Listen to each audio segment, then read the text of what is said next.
I remember really? when the wall came down, we were so relaxed. It was amazing. Wait. Take me back to this. So there's a time. When I was in high school, Yeah. okay, in the 1980s, I was a freshman in 1981, and back then we were terrified of war with Russia. It was a terrifying fear of a nuclear war with the Soviet Union. And break this down to me. So it's like, is it you're watching the news and is there like fear mongering? Do you believe it? Does it feel less propagandist? 100% there was fear mongering. Look, it's always been, if it bleeds, it leads in the news. Yeah. You know, we talk about how bad the news is today, but the reality is, like 5 o'clock news, when you get home from work, it was always the worst shit that happened. Double homicide in Brooklyn. Yeah. It's always the worst shit of the day. And also out of perspective, because it's the worst shit out of millions and millions of people, right? But the big one was always Russia. And you would see the Soviet Union, and, you know, you would see their leaders, and you would see their army, and it was terrifying. Yeah. They were the last great communist empire, you know, before China, right? Yeah. Before China really blew up militarily. Yeah. Back then, we weren't worried about China. Everybody was worried about the Soviet Union. And you felt fear as a youth. 100%. I talked to my wife, and she's younger than me, and she felt the same thing. And some of my other friends, I asked them, they grew up in different parts of the country, and they were like, oh, yeah, everyone was scared of the fucking Russians, man. Like, there was all those movies like Red Dawn, where the Russians invade, we kick their fucking ass, send them back home. Yeah. You know, that was what everybody was afraid of. And then the wall fell. And so when the wall fell and the Soviet Union collapsed, we have to realize, like, that was a monumental change in the world. Yeah. People relaxed. Yeah. Look, we relaxed. I was like, thank God, there's no more war anymore. So what year is this? What year was the collapse of the wall? What year did they blow? I want to say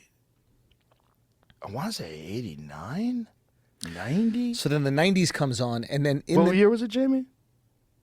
89. Okay, so 90s. So the 90s come along, and no one's worried about war anymore. Yes. Is there a cultural apathy? Because Well, the there's 90s. a lot of bad things were made in the 90s. Some of the worst American cars that have ever existed were made during the 90s. We got real sloppy in the 90s. I look at, like, one of the things I look about with America, like how in tune America is what's their cars like? What's their cars like? So Space Race produces some of the most beautiful cars ever. Space Race and psychedelic drugs.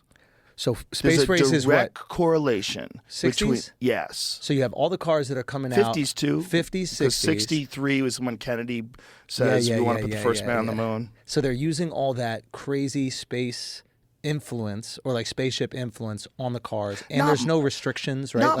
Not much space influence, really. I mean, some of these big, like, what is it, the big Cadillacs and stuff like that, they look like a fucking spaceship, they do, right? Yeah, the old ones. And there was no restrictions, right? Like, you didn't have to go, okay, it has to have this much gas mileage. Right, or none of that. You could no just make airbags. whatever the fuck you wanted to make.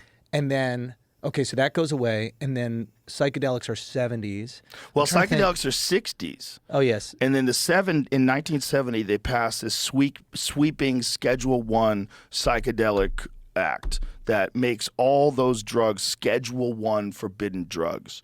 All the drugs that are non-toxic, like psilocybin, like things that your body makes, like dimethyltryptamine, all those things become... That's DMT. Yeah, all those things become Schedule 1.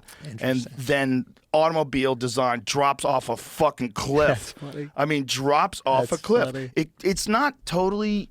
I mean, there's a correlation. It's maybe not totally the cause, because it coincides with the gas crisis. So there's a gas crisis. Where now you like, have to consider gas mileage in a car. Exactly.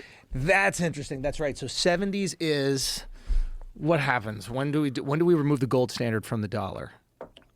That's a good question. 73 or something like that? This is good tequila, dude. This is yours? Not bad. Yeah. What's it called? Los Sundays. Dude. It's good, very right? tasty. The repo is crazy. Yeah, it's very tasty. Yeah. I was prepared for some fucking antifreeze. No. That's good. They're legit. But yeah, and then we get, what is it? There's the whole like petrodollar thing that comes on after that, where they have to... I'm not aware of all that stuff. I'm not good at that stuff. I think this is just where we make the deal where it's like oil has to be sold in U.S. dollars, and now we have a backing for the dollar, when for a while we didn't, right? When we removed that gold standard. Who was it, Nixon that removed the gold standard? 71.